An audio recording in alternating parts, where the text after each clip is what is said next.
There's been a fair bit of focus on the sleepy beachside town of, or the beach area called Copacabana on the central coast of New South Wales. What a name. The Prime Minister's bought a place there. Great name, great song, Barry Manilow. And but what's your view on the house purchase? It's been called tone deaf by Jane Hume, but shouldn't he be allowed to set himself up with his new partner? Well, I think the Prime Minister's been trying to remind Australians for a long time that, he grew up in a Housing Commission home. He needs to be reminded that millions of Australians are struggling to pay their rent, are finding it impossible to buy a home. And right now, this decision obviously flies in the face of that. You've seen his backbench get very restless. You've seen his cabinet ministers now polishing their CVs.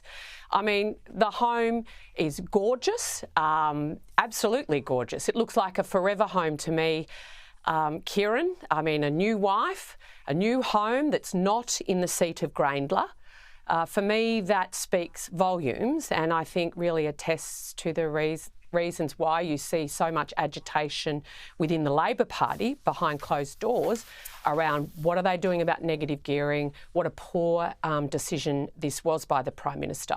So I think on a whole lot of levels, this decision seems to be great for his private life and his future retirement, not so great for being the Prime Minister. It's about time he started acting like the Prime Minister, instead of pretending that he still comes from the Housing Commission home.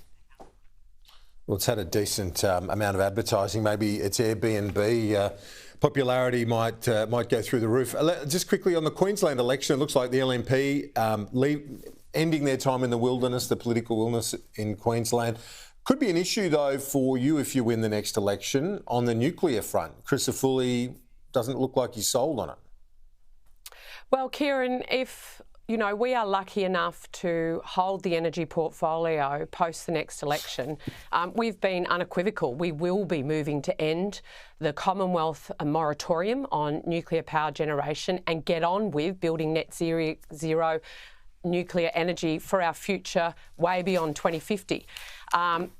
States will have their own views about that, but they can't ignore what will be a clear mandate from the Australian people that they want to see reliable and affordable energy for decades to come as we head into this century. So I think it'll be a very different conversation, shall we say, with the Queensland government should the LNP come to power and should we have the great privilege to have a Dutton Little proud government post the next election.